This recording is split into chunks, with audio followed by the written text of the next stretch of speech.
Gravity Falls is probably my favourite animated TV show of all time, which says a lot considering the many cartoons I grew up watching that I would consider peak entertainment. Something about Gravity Falls always stood out to me.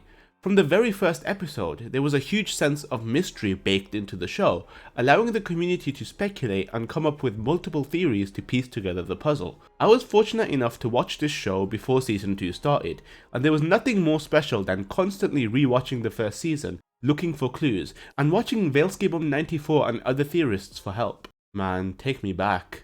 The fact that it's nearly been 10 years since the start of season 2 is just ridiculous. It's not just the sense of mystery that made me fall in love with this show though. There were multiple things that fascinated me. The art style, while appearing simple, had such a nice charm to it, and I'm a good sucker for hand-drawn animation. The humour was top-notch, and something I've come to appreciate more over time, and the various characters of the series, including the recurring background ones. The world of Gravity Falls always had me in a chokehold, and to me is a timeless masterpiece.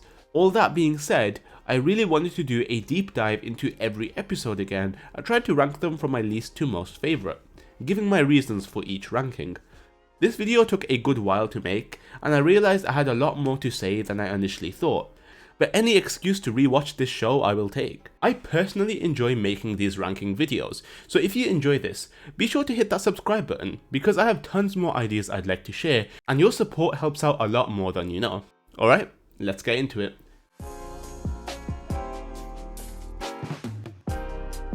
So it surprisingly wasn't all that difficult to pick my least favourite Gravity Falls episode, especially after rewatching the series with the nostalgia glasses off. At number 40, I've gone with Land Before Swine.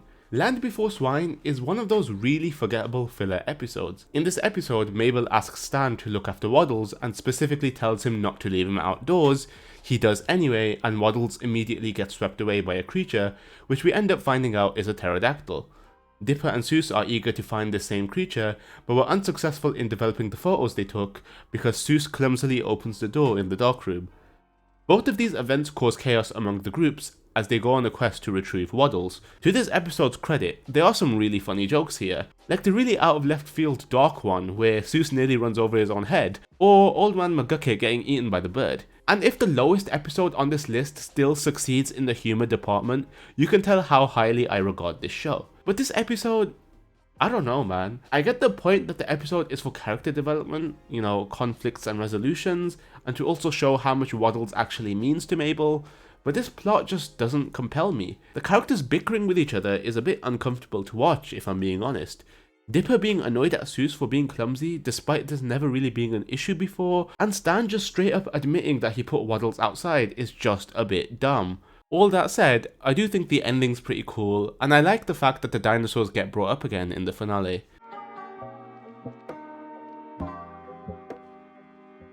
At number 39, I've put Boys Crazy. This is the episode where Mabel and her friends are obsessed over a boy band, because those were really popular at the time, and they end up visiting them backstage to find out that they're actually artificially grown in a lab to be perfect. Mabel takes them to stay at the Mystery Shack and she gets a little out of hand. In the B-plot, Robbie plays a song for Wendy which makes her suddenly accept him and take him back. Dipper is skeptical and together with Stan finds out that Robbie's actually hypnotized Wendy with the song.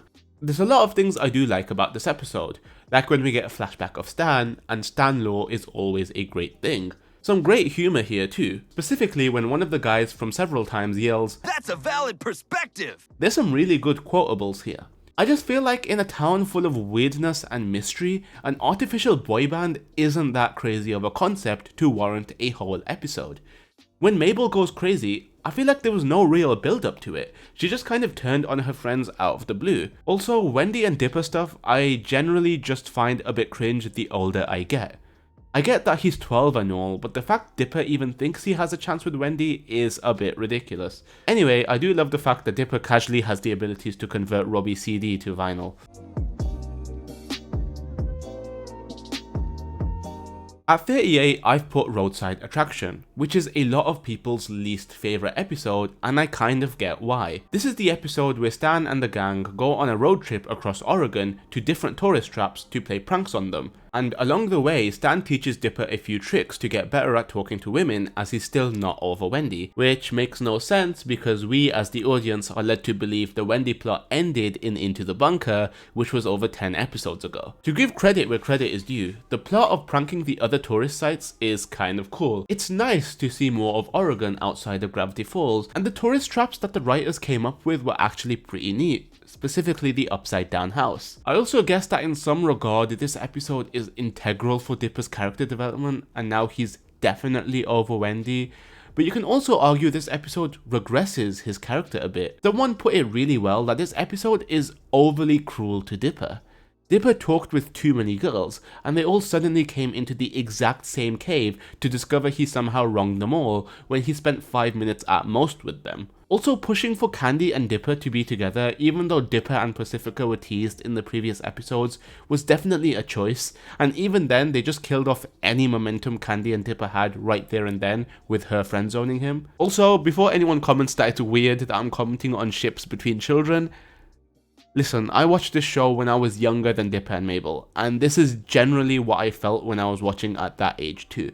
I also wasn't a fan of the joke where Seuss is left behind in the maze, but that might just be me. This being the penultimate episode before the series finale is severely disappointing, and I feel like this episode would have way better reception if it wasn't placed so poorly. Ford isn't mentioned once in this episode, so that also doesn't help its position in the episode list. Chelsea Peretti was a fun cameo though.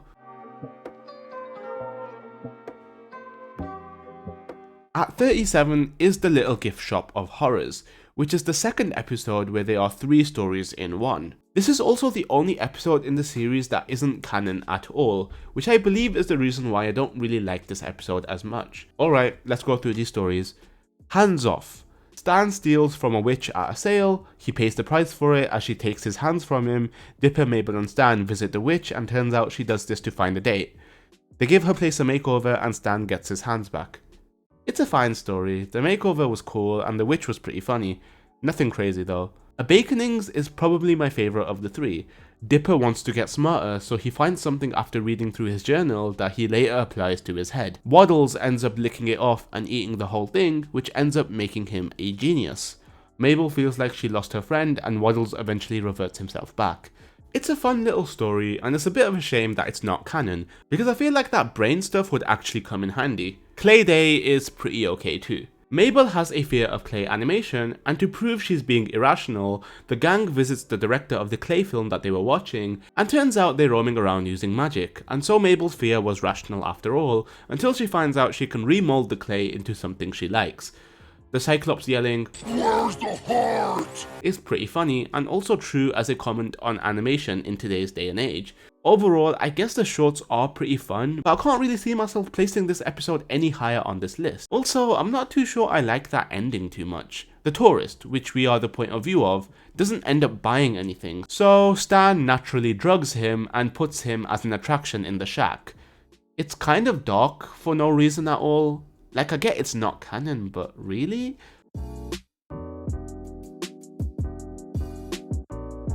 At 36, I've put Summerween, which might ruffle a few feathers. Summerween as a concept is a bit cringe. I know they wanted to do something for a Halloween special, but Summerween? That's so lazy from a writing point of view. The whole episode, they just treat it like it's Halloween and even call it that a couple of times. And I don't know, it just seems a bit unneeded. In the episode, Dipper and Mabel want to go trick-or-treating until Wendy and Robbie show up and mention a party. Dipper wants to feel included and so makes up an excuse to not go trick-or-treating. Earlier, Dipper was throwing away loser candy and that insulted the Summerween trickster, and so challenges the gang to collect 500 pieces of candy before the last jack-o'-melon goes out. This forces Dipper to go. Mabel finds out his plan and is upset with him, but they end up making up in the end. In the B-plot, Stan is trying to scare kids, as you do, but these 2 kids aren't falling for his tricks. He feels like he's washed and eventually gives up trying until the kids walk in on him half naked. Right, where do I start with this episode? I found the whole idea of loser candy pretty funny. I don't even know if that's a real thing or not, but if you've ever had a box of Celebrations, Every time in my household, everyone leaves behind the Mars and the Milky Ways, so whenever I think of loser candy, that's all I think of. There are some pretty funny moments here too, like the Stan plot in general, everyone getting terrified by Toby Determined, and Gorney appearing at the end with the "I've been traumatized." I guess the resolution of the whole trickster thing is pretty funny too, where Seuss actually likes the loser candy. I guess why this episode doesn't really hit that hard for me is 1, the laziness of the concept, and 2, it includes the trend of Mabel guilt-tripping Dipper because something doesn't go her way. I know she's a 12-year-old and doesn't know any better, but I think her stopping Dipper from doing the things he would like to do and would make him happy gets kind of tiring to watch when it happens so often. Things always seem to go her way in the end, and Dipper just has to compromise. It just so happened that the party was lame after all, but that isn't the point. Dipper should have at least had the chance to see that for himself, or they could have met halfway, and I do agree that Dipper also needs to work on the communication. It's just an annoying conflict all around, and I know it's not exclusive to this episode, but it seems to be the core of this one specifically.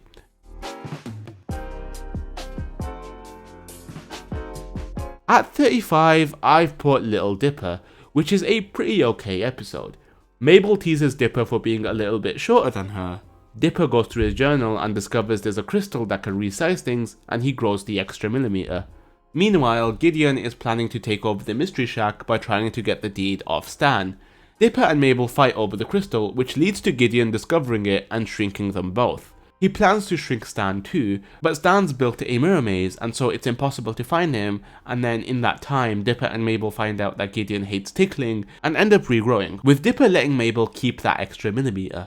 I don't really have many bad things to say about this episode. It's alright, and out of all of Dipper and Mabel conflicts, this felt the most reasonable. It's also cool to get a deeper insight into Gideon's life and painting him as a bigger threat as season 1 progresses.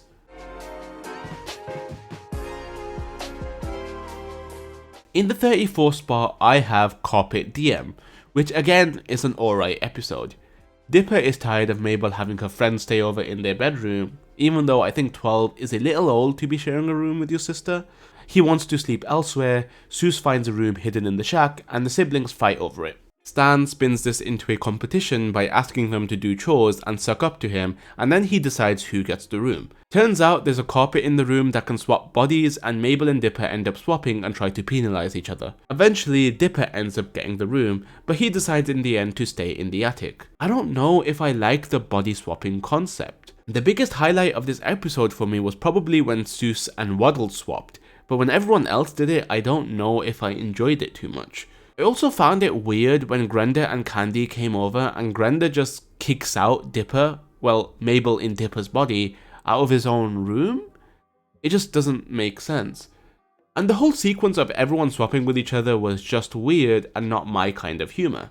I don't know, the episode's fine enough to place it over some of the other ones, it just feels kind of pointless that he ends up staying in the attic anyway, even though having the room seemed like a big step for his character. I do love the references to Ford though.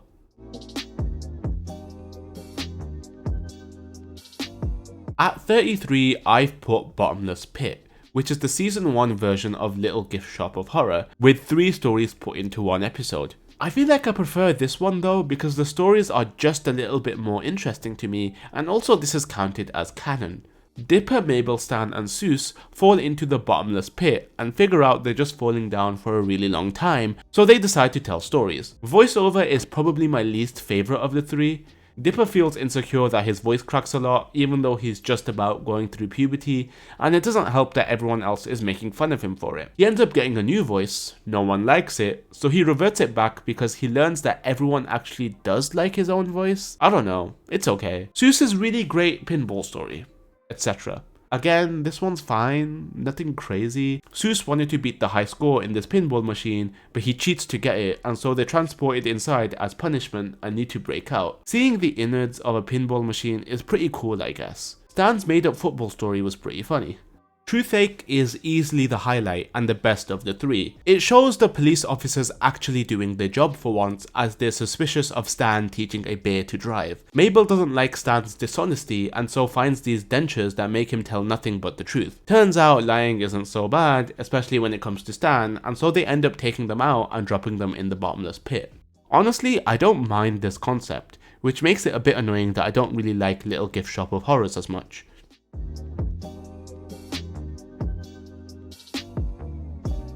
At 32, I've put Dungeons, Dungeons and More Dungeons. This is the episode right after the two Bombshell episodes, and so I guess it kind of has a lot to live up to. Dipper wants to play this board game, Dungeons, Dungeons and More Dungeons, with Mabel. She seems to lose interest really quickly, and Stan and Seuss don't want to play either. Dipper ends up playing with Ford instead, and they end up getting along, giving us a good idea of what Ford's like. The board game ends up coming to life after Stan throws a fit, and then it is up to Mabel and Stan to fix things. They end up playing the game and enjoying it, and everything goes back to normal. I mean, this episode's fine, honestly. It's just a little too gimmicky for me. Like seriously, what are the chances of the board game coming to life from an infinity-sided die? Does it bother anyone else the amount of times the Mystery Shack gets destroyed, by the way?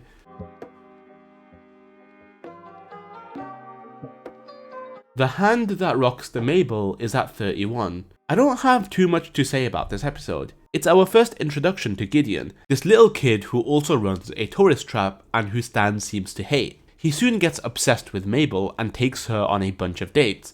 She doesn't really reciprocate or have the heart to tell him no. Dipper does that for her, and Gideon believes he's getting in their way and tries to murder him. Mabel makes it clear to him she's not interested. Eventually at the end, we find that Gideon knows so much because he owns journal number 2, adding on to the mystery of the third journal that Dipper has. That reveal is honestly really good, like goosebump worthy, and paints Gideon as a potential threat or villain.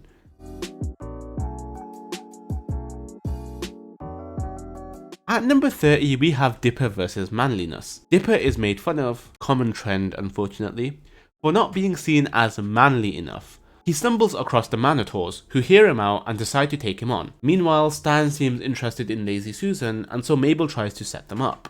Dipper is eventually tasked to take on the multi-bear, but chooses not to at the last second. After Mabel's makeover fails, Stan goes as he is, and Lazy Susan seems interested too. Overall, it's not a bad episode. Baba is pretty funny, and the fact that the multi-bear listens to them is gold.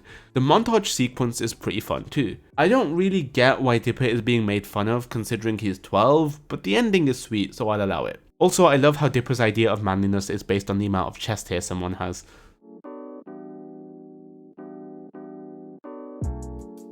At 29, I've put the Stanturian Candidate. I've put this episode a little higher than I thought I would because honestly I don't really have any major critiques.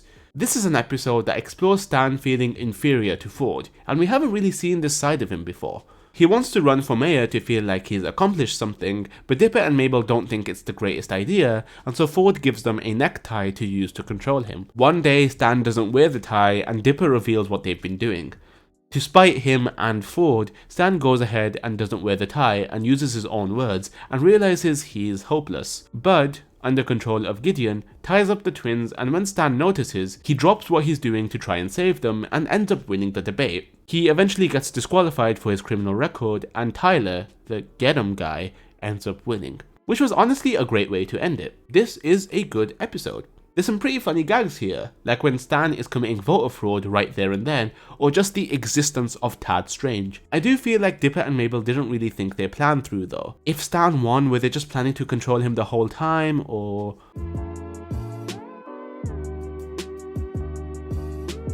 At 28 is The Love God, which I think might be a little controversial. I think this is just a fun little filler episode. We get to see Wendy's gang again, and we find out that Robbie is still heartbroken over Wendy. Up until this point, we haven't really done a deep dive into Robbie's life, and so it's cool to see what he's been up to. Mabel tries setting him up with Tambry through one of the Love God's potions, which, you know, isn't the most ethical thing ever, but it's a cartoon, so who cares, to try and restore balance in her happiness chart. We find out that they are sort of made for each other. This angers the group and ends up splitting them up, which upsets Dipper because this happened just as he was in with them. Dipper and Mabel try and reverse the spell and realize things just end up working out themselves, i.e. bullying Thompson is the glue to the group. It's good to see a happy Robbie for once, and the group dynamic is cool to see again since we hadn't really seen them for over a season. The Stan plot is also really funny too. I'm not too sure why he thought I Heart Kids would work.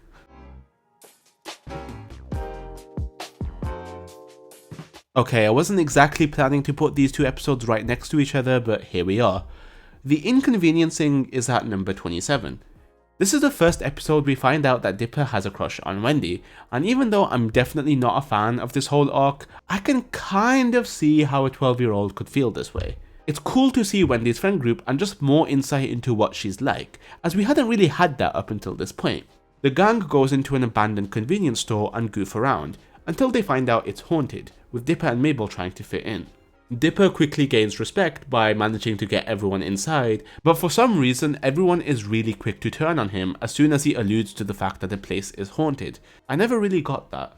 I really liked the ghosts. The reveal of them just being this old couple that didn't really understand teenagers was done really well. The Lammy dance is probably the highlight of this episode, and Wendy having to see Dipper do that and keeping it a secret is a good way to develop their friendship.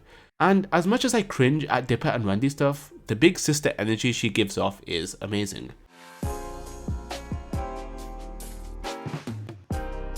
At 26, I've put The Deep End. The Pines family and Seuss end up going to the pool. Dipper finds out that Wendy works as a lifeguard there and tries to work with her in hopes to get closer, and Mabel finds a guy in the pool who she really likes.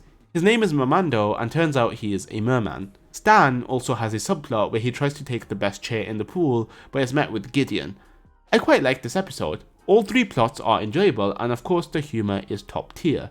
Dipper eventually has to be on night watch due to stolen pool supplies, Stan breaks in to take the chair, and Mabel tries to free Mamando. This is again one of those episodes where things go Mabel's way and Dipper has to compromise, but I don't dislike this one as much, because freeing Mamando seems a little more important than Dipper trying to push this thing with Wendy.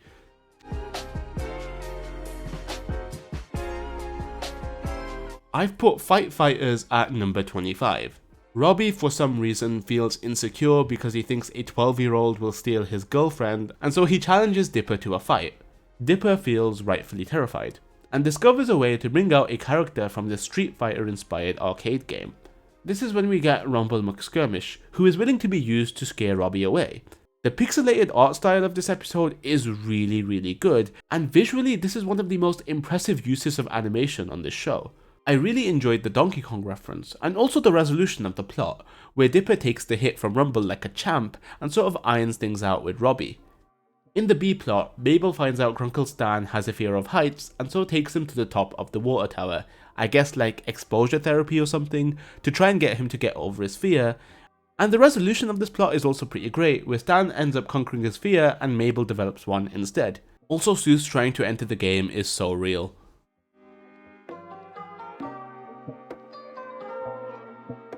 At number 24 is Boss Mabel. This is a very fun concept. Mabel believes Stan is a little too mean as a boss, and so Stan challenges her, saying he could make just as much money on holiday. Whoever makes the most money in 72 hours can stay as boss. Mabel as a boss is a little too nice. She doesn't really have the heart to order people around, and allows people to get refunds, Wendy to slack off, etc. Dipper is more obsessed with the fact that all of the attractions at the Mystery Shack are fake, and so he goes out to find a real monster. Turns out no one really cares about real attractions, and both of these situations really show Dipper and Mabel's age, and Stan's understanding of how to run a business. Stan knows that being a bit mean and faking all the attractions puts food on the table. I think the biggest highlight of this episode though are the scenes where Stan is on Cash Wheel. Eventually Stan returns by losing all his money, and Mabel wins by a single dollar, but they decide to keep Stan as boss.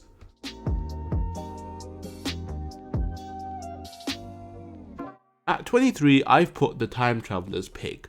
Dipper wants to impress Wendy as he tries to win her a stuffed animal through a carnival game, and ends up hitting her in the eye.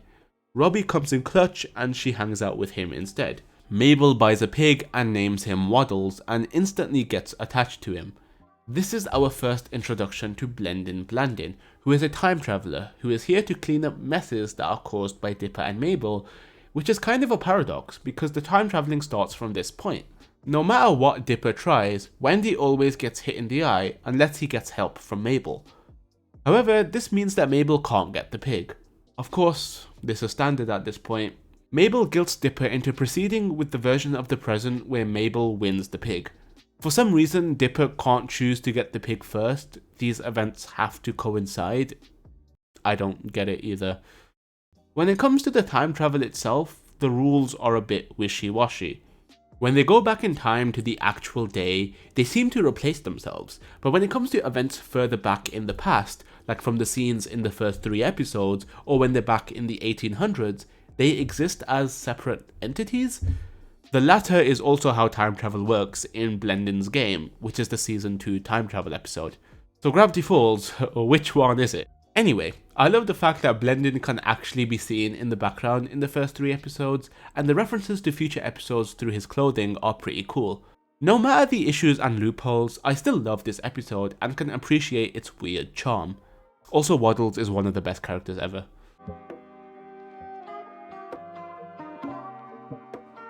The last Mabel corn is at 22.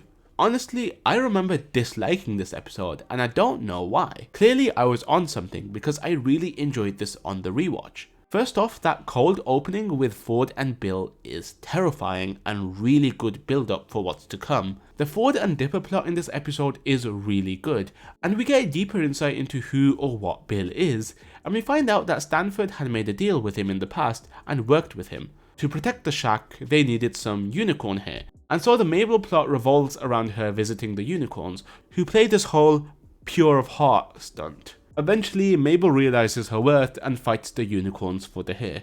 This is obviously the weaker part of this episode, but is by no means bad, and as silly as the unicorn scenes are, the voices are just too dumb to not be funny.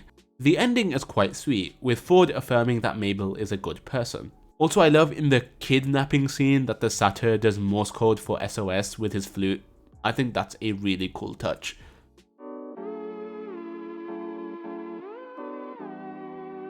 Blendin's Game is the second time travel episode of the series, but this one feels a lot more important because it's Seuss Law, a character who's kind of an enigma on the show. It's great to see Blendin again, as he seems to gradually become more and more important. In the episode, Dipper and Mabel find out it's Seuss's birthday, but are saddened by the fact that he didn't mention it to anyone. They throw a surprise birthday party for him, but to no avail. They take him to laser tag in hopes he feels better, but don't get a chance to spend time with him, since Blendin challenges them to Globnar. They take his time travel device to escape and end up in Gravity Falls from 10 years earlier. Honestly, seeing the town again is really cool, and to see young Seuss be distraught because his dad bailed on him again is really sad to see. The Globnar section of this episode is probably the most mid part. It's this ultimate battle, but is shown in a really disappointing way through a minute-long slideshow. Similar to the time traveler's pig, there's also another cool paradox in this episode where Mabel teaches young Seuss how to get snacks from the vending machine, and then current Seuss teaches that to Mabel.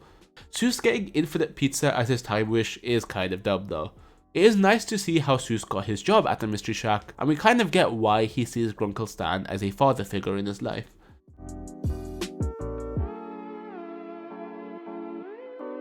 At number 20 is the very first episode, Tourist Trapped.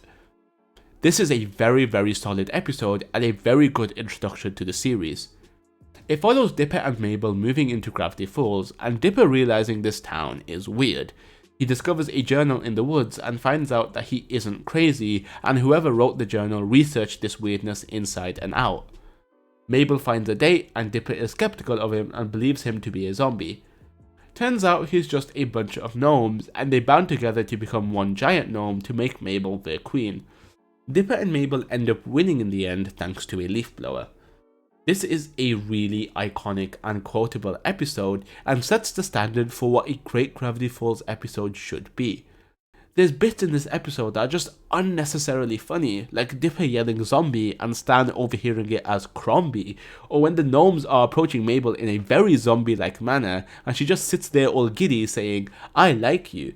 I love when Dipper tries to explain to Mabel that Norman is a zombie, but then accidentally flips to the gnomes page, unintentionally foreshadowing what's to come. This is an amazing episode, and it's a shame I can't put this higher on the list. Dipper starting to fill out the journal himself is really cool and sets him up to be this curious guy willing to seek answers, kind of as if fate has passed on the torch to him. The ending of this episode is so badass, with Stan going behind the vending machine, planting the idea from day one that he is not what he seems. There's so many good things about this episode, I can't even do it justice.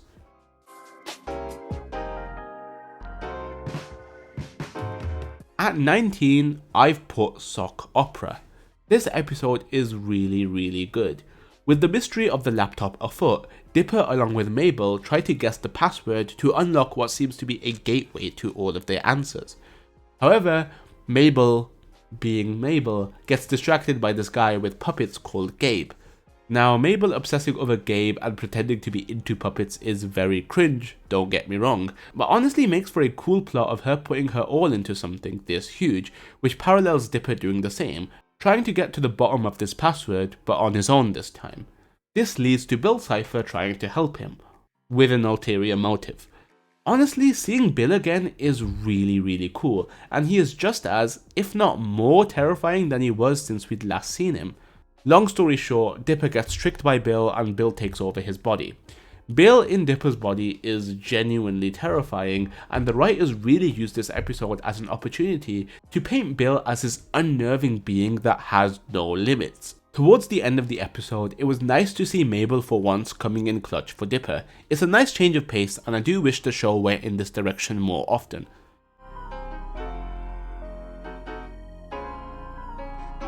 At 18, I've put Headhunters, and I feel like I've seen this episode most out of all of them. But despite that, it never gets old. Zeus discovers a room full of wax figures, and Stan reveals there used to be an attraction at the Mystery Shack until they didn't sell well anymore. Mabel takes it upon herself to make a wax figure of Stan, and he decides to promote it to the Gravity Falls public. Later that night, the figure gets decapitated, and Dipper and Mabel decide to investigate who did it. This concept for being the third episode of the series is really engaging. It allows us to see more of the adventurous nature of the twins and how well they work together. And what can I say, I'm a big sucker for murder mysteries. Stan freaking out initially when seeing the statue is really subtle, as it suggests he was reminded of Ford, and his attachment to the figure afterwards reinforces this. It's also cool to see the many residents of Gravity Falls when the twins go out and investigate, especially those we come to see very frequently in the show.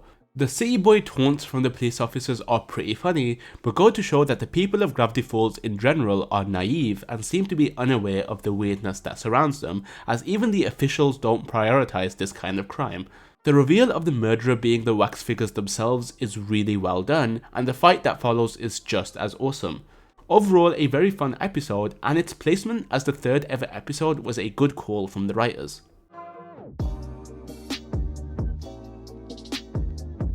I wasn't too sure that Irrational Treasure would make top 20, but here it is at 17. Honestly, as gimmicky as this episode feels, I can't say I hate it. Gravity Falls embraces Pioneer Day, which is when the town for some reason gets an old-fashioned makeover, and Stan seems to really hate this.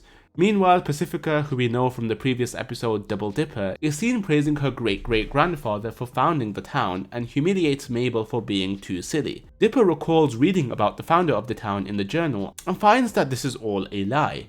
Dipper and Mabel intend to further investigate this, and Mabel's silliness actually comes in handy here as she ends up figuring out all of the clues. However, Deputy Durland and Sheriff Blubbs are tasked to keep the actual truth under wraps, and it's kind of weird to see them take their job so seriously. I kind of love how the top secret file isn't stashed away somewhere and is just kind of chilling on display. When the video plays and the guy reveals he's going to get shot after it was done recording is so dark but so good, and honestly these types of jokes are my favourite on the whole show. I love the reveal of Quentin Tremblay and how his silliness made him great too. It's honestly a nice way to make it clear that Mabel shouldn't be ashamed of who she is, and that message is really sweet. It is a shame though that the president's key never gets brought up again. Dipper and Mabel vs. the Future is a very hard-hitting episode. Throughout this episode, Mabel has the realization that she's getting older and things won't always be the same way again. It seems nothing goes her way, and it's quite sad to see Mabel this down. On the contrary, it's really cool to see Ford and Dipper work together more. Their relationship is really touching, and Ford seeing and acknowledging Dipper's potential is really heartwarming. In their scenes together, there are some really impressive animation sequences, and it's crazy to see how far this show has come. Dipper being offered essentially his dream life is really cool, and it seemed that all of his curiosity and his obsession with the author had paid off, but Mabel's reaction says otherwise. Now, I'm not going to flame Mabel for being stubborn and a little selfish, because I do get her point of view. I'm not a twin, so maybe I can't speak for her, but I can't imagine living without someone you've basically experienced everything with. This, alongside with her having a bad day, really make it so she's not thinking too clearly, hence making the deal with Blendin, who turns out to be Bill. Should she have been open to change and willing to grow? Sure. But this is happy-go-lucky Mabel we're talking about, and I feel like it was in her character to react in this way. Overall, the really dark undertones of this episode and the build-up to the finale are really well executed, which is why I've placed it here. How the hell did the guy read her name as Borderoy?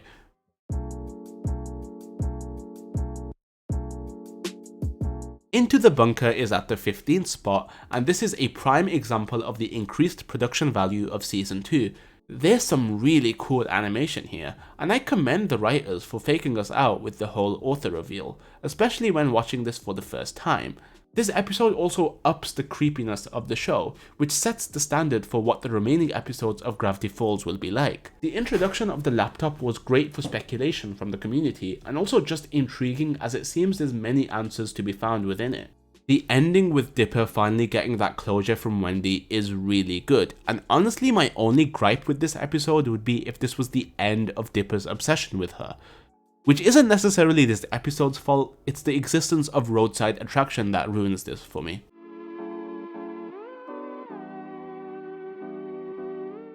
At 14 is Seuss and the Real Girl, and man, I can't get enough of Seuss-centric episodes.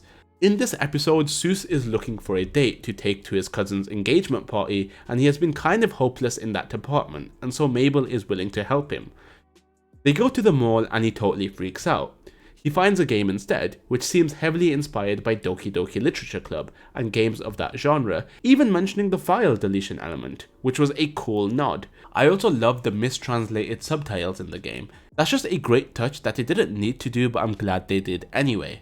I hadn't really noticed before, but Seuss kind of embodies that Discord mod basement dweller energy, but we as an audience know he is so much better than that, and Seuss is such a lovable and easy guy to root for. Stan, on the other hand, is obsessed with these animatronics at the mall, and I agree with him that they would make for really great attractions and kind of fit the Mystery Shack in a way. When Seuss tries what he learned in the game in real life, it's clear he still doesn't know what he's doing. By the way, "you can't undo who you are" is such an incredibly mean thing to say, oh my god. Seuss eventually speaks to a girl, Melody, naturally, and he ends up making a date out of it. The game ends up becoming crazily obsessed with Seuss to the point where he decides to return it. Giffany, the girl from the game, ends up ruining the date and taking over the animatronics, and it's kind of turned into this whole Five Nights at Freddy's thing, and I love every second of it. Eventually, Seuss apologizes and Melody is still open to the relationship. Honestly, as a filler, this is just a really fun episode.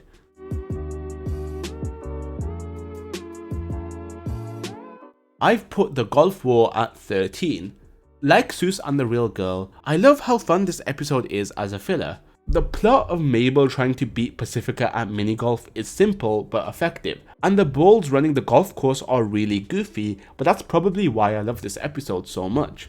We Control the Balls is unironically a banger. The Pacifica character development starts from this episode, and it's cool to see her character progress, from relentless rich bully to a decent person who is the product of her toxic environment. My favourite bit from this whole episode is probably the whole miner hole sequence, just so dramatic for no reason at all, it's amazing. When Seuss and Stan are in the car and Seuss reclines his chair to say, "Sure are a lot of stars out tonight," it's just so funny and quotable. So yeah, overall a fun episode with a nice ending.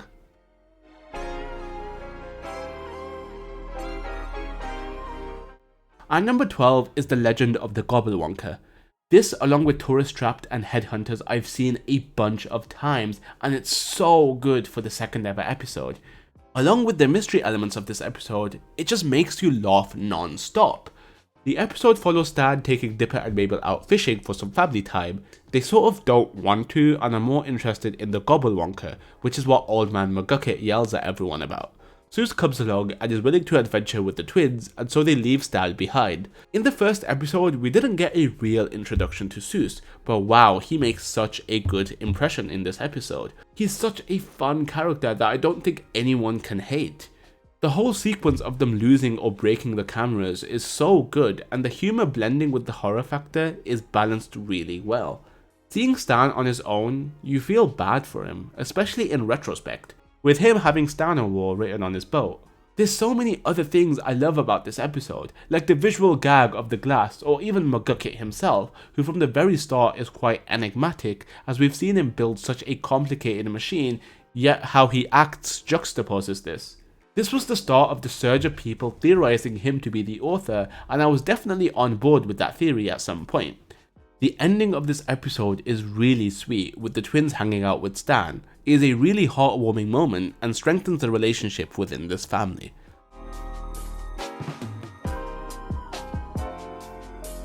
Society of the Blind Eye is a really good lore-filled episode. It's funny how McGucket was prominent in the last episode I mentioned because he is the very core of this one. This episode addresses the theories that the fans have had about him, and even though it's revealed he isn't the author, it's so cool to see how important he is to the overarching story. This episode is also great in addressing many other questions fans have been wanting to know the answer to, such as why the townsfolk are so clueless about what happens in the town. The reveal of the society consisting of people like Bud Gleeful and Toby Determined is really unnerving and reinforces the trust no one concept that Dipper first read about in the journal. The last act of this episode really gets me and is honestly a real tearjerker. McGucket taking the memory gun shot for Dipper is so powerful, and for it to not affect him in the slightest is really sad. The whole sequence of McGucket slowly losing his mind and starting the society, which we now know is because of him being exposed to whatever's behind the portal, is just such an emotional scene and really effective in building up the horrors in the other dimension, and inadvertently paints Stanford as such a strong individual for having endured what messed up McGucket for 30-something years. Just a really great episode all around, but unfortunately there's other episodes I like just a little bit more.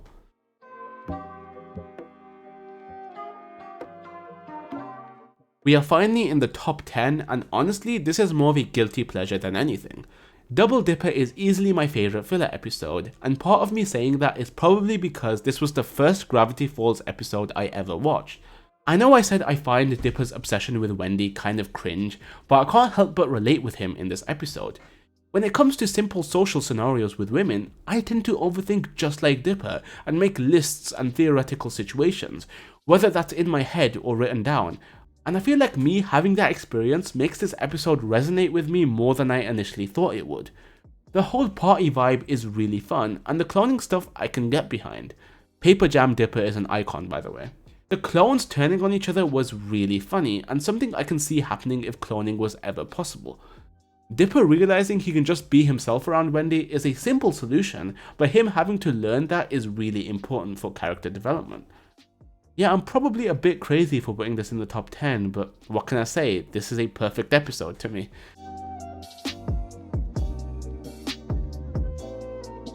At number 9 is coincidentally another party-themed episode, Rxocky. For the first episode of season 2, this is phenomenal, and the change in a more serious tone from last season, which was already getting pretty intense from the finale, is really engaging, with the introduction of the government agents who are keeping an eye on Gravity Falls and Stan specifically, who most fans are already skeptical of at this point. The kids don't know it yet, but Stan keeping secrets is best for the family, and that conflict is later addressed in another episode, but the hints of it sprinkled in this are really good. We also get another example of Dipper showing his age a bit, being a little hyperactive around the agents and his eagerness for them to see his findings, which is great he has that initiative, but he doesn't fully understand the stakes of revealing information to the wrong people. Stan stepping in for the kids is so badass, and I know he does it quite often, but it is true that despite everything, he's always prioritized his family and their safety, and if for whatever reason you never respected the guy up until this point, this episode makes you. So yeah, a great episode all around, and I love Soos as a zombie.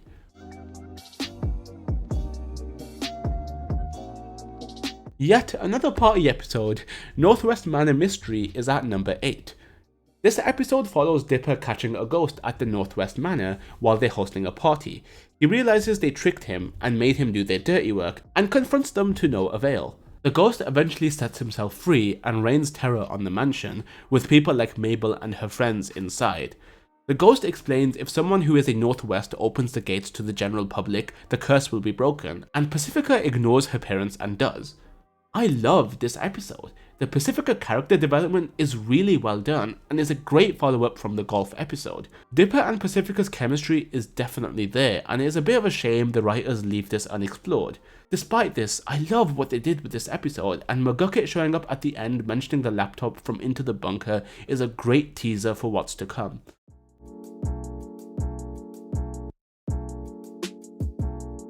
At 7, I've put Weirdmageddon Part 1, and yes, I am treating them as 3 separate episodes. First of all, the opening title sequence being vilified is really cool, and sets the mood perfectly for these episodes.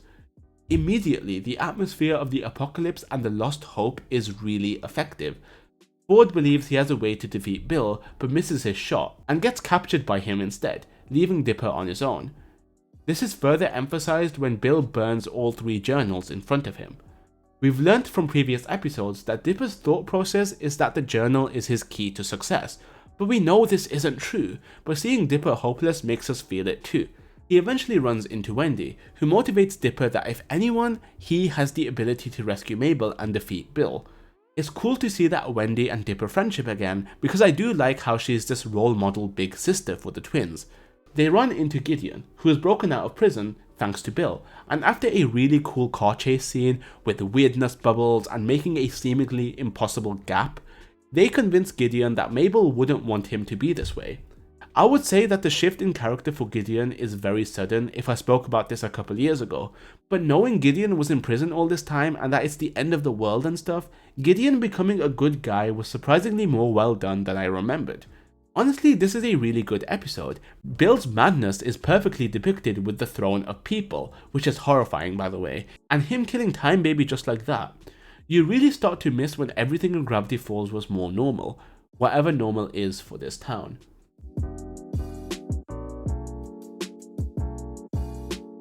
At number 6, I put Gideon Rises, which is a great continuation from Dreamscaperers.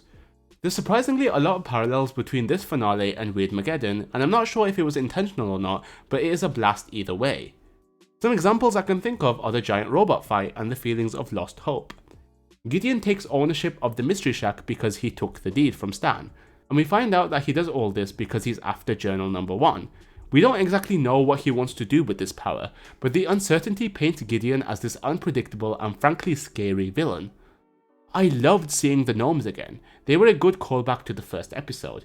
I find it kind of ironic for Gideon to say Dipper is nothing without the book when he himself is nothing without his book, assuming he got his floaty amulet from reading about it. But it doesn't really matter because the comment gets to Dipper's psyche anyway, so much so that the twins are on board with moving back to California. Gideon realizes there's 3 journals instead, and so chases after them in a giant robot of himself. The fight scene is so much fun, and speaking of callbacks to the first episode, I'm so glad that the grappling hook was finally used for something. This all ends with Stan exposing Gideon for being a fraud and having the whole town turn on him, and he gets imprisoned. I love Stan getting his moment and earning back what's rightfully his, and he has one of the coolest moments of the whole show in the ending that had people theorizing for years. The eerie piano version of the main theme in the credits is also really cool.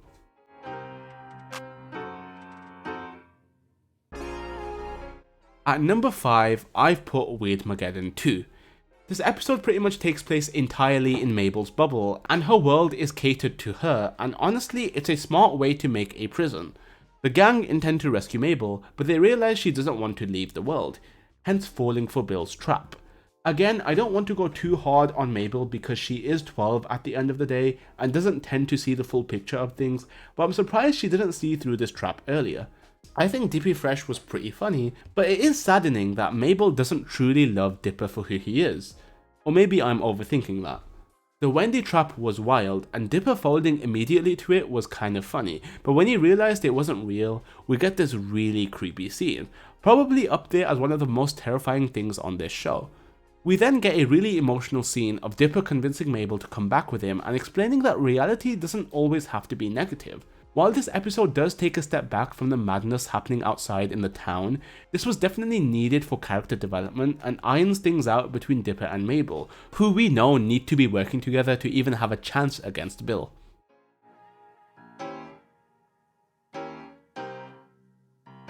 Dreamscaperers is easily my favourite episode from season 1, because this is when the show starts to get really dark and I really enjoy this change of pace. Gideon in the past has been somewhat of a threat, but this episode he's actually someone to be cautious of. He summons Bill Cipher in a very creepy backwards message, and man, the introduction to him is great. He's this crazy pyramid-shaped freak who seems interested in Stan Pines as much as Gideon is, and so takes the deal to enter his mind. The show doesn't give too much information about Bill here, but it's still enough to get an idea of how unhinged he is. I love how this episode dives into Dipper and Stan's relationship. We've seen Stan pick on Dipper numerous times on the show up until this point, and hearing Stan is proud of him and doing it for his own good is quite nice. Stan's mind itself is also really cool, with multiple doors showing his memories, stuff we've seen on the show and other Stan lore, with references to Ford sprinkled in here and there. Zeus opening the door and getting bored by the biggest secret of the whole show is a fun gag and is such a Zeus thing to do. Zyla and Kraz are just too dumb to not be funny. The ending where they realize they can conceive anything is really cool, and they seem to defeat Bill pretty easily. However, this is because we've only seen Bill in the Mindscape, and his exit leads us to believe this won't be the last we see of him. The fact we don't know what to expect from him adds to the tension, and for these reasons I absolutely adore this episode.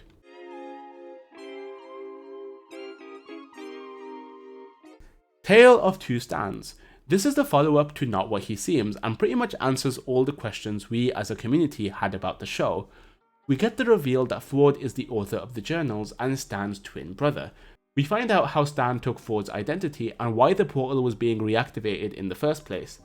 Taking a deep dive into Stan's past was a very big deal since he had been a mystery to us. Seeing the origins of the story in this really strong episode was really nice, and we can draw direct parallels to how Dipper and Mabel are. Stan's stubbornness is a lot like Mabel's, and seeing Ford get an opportunity upset him, and while he didn't intend to sabotage it, it seemed a falling out was going to happen eventually.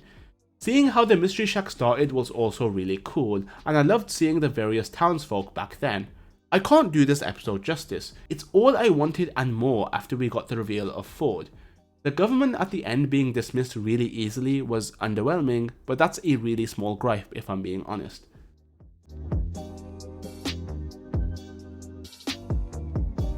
At number 2 is Weirdmageddon 3.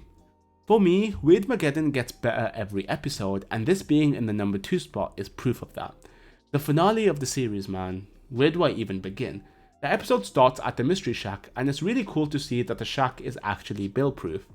I loved seeing all of the people taking shelter in the shack and working together to turn it into a walking fighting robot. McGucket really capitalizing on his skill set. The fight with Bill with the opening theme remixed is awesome. I loved the callbacks to previous episodes like the Gobblewonker and the dinosaurs from Land Before Swine. The Fiddleford and Ford reunion was really nice, and while the shack is fending off Bill, the wheel that we'd been speculating about finally gets used, and it was nice to see how we were correct about the ice bag being Wendy and the glasses being McGucket. I'm honestly glad the wheel had some significance, but I'm happy it wasn't the actual thing that defeated Bill. Stanley's ego gets in the way before anything can take effect, and you can't blame him. The whole time Ford has been back, he's been endlessly praised, and Stan couldn't even get a mere thank you. Of course there's a better time and place, but Ford choosing to one-up him again with the grammar comment was unneeded and sort of justifies why Stan acts the way he does. I love how it went down like this because the alternate solution they find to fighting Bill is way better than anything I imagined.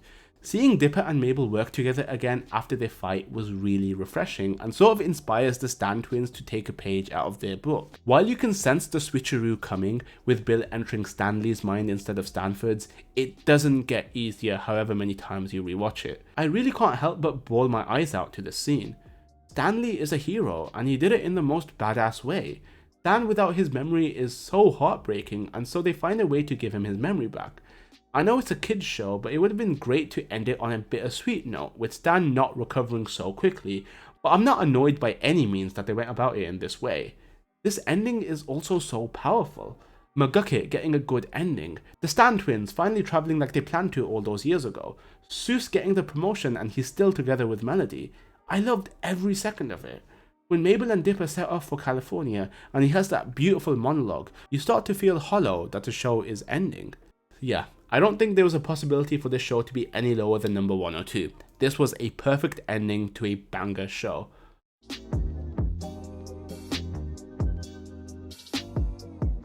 At number 1 is Not What He Seems. I thought long and hard whether I wanted this or Weirdmageddon 3 in this spot, but I ultimately decided on this episode. This episode is so emotionally investing. From the get-go, our entire concept of Stan is thrown out the window. The government agents finally have proof to lock him away, and Dipper and Mabel are naturally confused and find any way to defend their uncle. However, the more information they find, the more guilty Stan seems, finding fake IDs and finding out Stanley Pines was found dead. However, Stan is seen panicking and wanting to be there when the portal opens, and finds any way to try to explain to the kids that he's not a bad guy. This is easily the most I've cried to this show. Mabel is at the button and has to make a serious choice, and it's such an emotional and powerful scene. She can either trust that her great uncle is telling the truth, or trust what she has just learnt about Stan, being a known fraud who constantly tells lies. Stan yelling, "Do you really think I'm a bad guy?" gets me every time, and Mabel ultimately making the decision to trust Stan is so well done. And then just like that, the biggest moment in the whole series is revealed, the author of the journal being Ford. The build up to this was so worth it, and the theorists could finally kick their feet up and relax knowing they were right all along. The way the writers went about this just couldn't have been more perfect, and I'm so happy Stan did all of this to save his brother. But you still have so many questions about him and speculate if he even is who he says he is, and that's why I love this episode. It's so brilliant, man, and definitely my favourite of all time, and I'm glad I've got to share my thoughts on it here on YouTube. Anyway, that wraps up my ranking for every Gravity Falls episode. I know this has already been done a million times, but I really wanted to discuss my love for this show, and I feel like I was going to do that one way or another eventually. Like I mentioned in the intro, this video took way longer than I thought it would, so I do really appreciate it if you made it this far. Thanks for watching, and I'll see you guys in the next one.